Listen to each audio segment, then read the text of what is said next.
Welcome to my channel. বিনা পয়সায় পেলেও বাড়িতে আনবেন না এই 5টি জিনিস, ভিখারি করে ছাড়বে আপনাকে। কেউ কিছু দিলে বা রাস্তায় কুড়িয়ে পেলে তা বাড়ি নিয়ে আসার প্রবণতা থাকা আমাদের, তবে সব জিনিস বাড়িতে আনতে নেই। এমন 5 জিনিস আছে যেগুলো ভুলেও বাড়িতে আনতে নেই, তাহলে ভিখারি হয়ে যাবেন। এই তালিকায় প্রথমেই আছে লোহার কোনো জিনিস। বিনা পয়সায় পেলেও লোহার জিনিস কখনো আনবেন না। লোহার সঙ্গে শনিদেবের সম্পর্ক থাকে, তাই লোহা ঘরে আনলে শনিদেব রুষ্ট হয়ে পড়েন।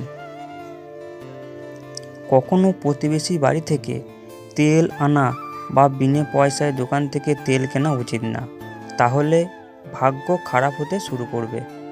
সুউচ্চ কোনো কারণ ছাড়া বাড়িতে আনা বা বিনা পয়সায় নিয়ে আসা খুব বিপজ্জনক।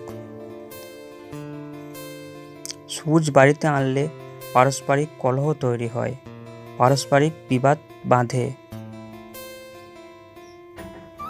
নুন এই তালিকায় অন্যতম। ধার করেও কারোর থেকে নুন খেতে নেই, তাহলে জীবন বরবাদ হতে সময় লাগবে না। রুমাল কুড়িয়ে পাওয়া খুব বিপজ্জনক।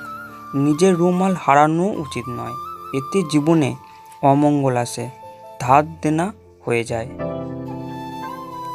এই ধরনের ভিডিও যদি আপনাদের ভালো লাগে তাহলে বন্ধুরা অবশ্যই সাবস্ক্রাইব করে আমার পাশে থাকবেন।